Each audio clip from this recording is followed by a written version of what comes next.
kita semua, perkenalkan nama saya Rohana Magdalena Buru Marpaung dari Sekolah SMA Negeri 1 Bangko Pusako kelas 12 IPA 1. Tujuan saya membuat video ini untuk menyelesaikan tugas agama Kristen yang dibimbing oleh Miss Desi Kristina Sagala SPD. Dalam kesempatan ini saya membawakan renungan untuk anak-anak sekolah minggu dengan tema Damai Sejahtera yang diambil dari Nats Alkitab Imamat pasal 26 ayat 1 sampai 46, yang dimana ayat tersebut dibagi dalam 3 kelompok. Kelompok yang pertama ayat 1 sampai 13, kelompok yang kedua ayat 14 sampai 39, dan kelompok yang ketiga ayat 40 sampai 46.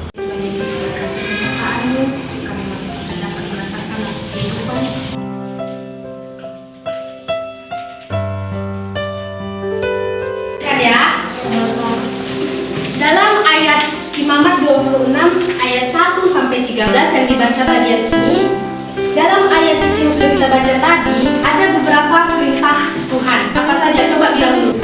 Aku akan memberi damai sejahtera di dalam negeri itu, sehingga kamu akan berbaring. Bukan emas untuk dijadikan patung anak lembu kayak inilah itu. Inilah yang mereka sembah. Apa kan? Tuhan yang bisa kita lihat itu adalah orang Tuhan. Coba dulu.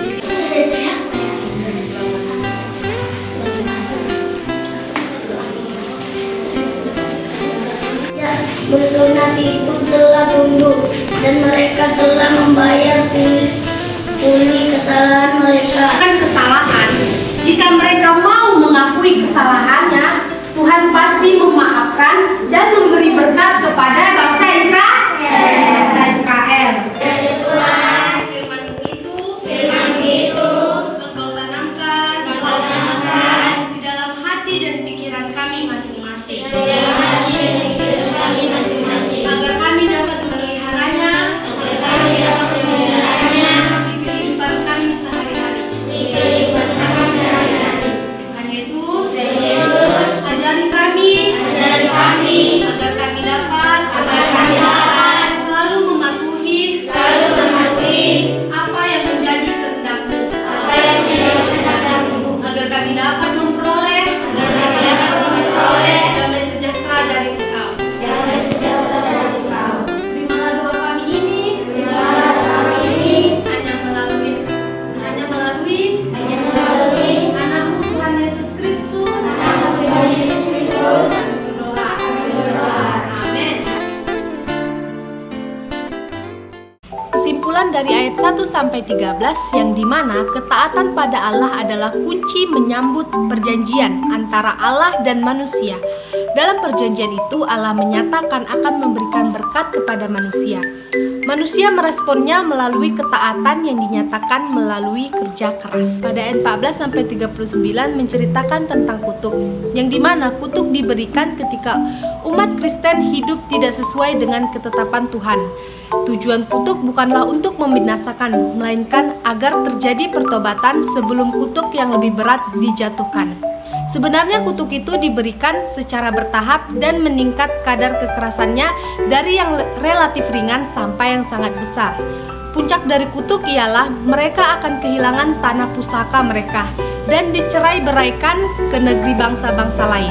Pada ayat 40 sampai 46 menceritakan tentang pertobatan, yang dimana Allah akan mengampuni bangsa Israel apabila bangsa Israel mau mengakui kesalahannya, dan Allah akan memulihkan bangsa Israel kembali. Dasarnya ialah kasih setia Tuhan yang tidak membatalkan perjanjiannya dengan umatnya, walaupun mereka sendiri yang mengkhianati perjanjian tersebut. Yang menarik, penghukuman berupa pembuangan merupakan kesempatan bagi tanah-tanah di Israel untuk mengalami tahun-tahun Sabat setelah mengalami eksploitasi habis-habisan oleh orang-orang serakah.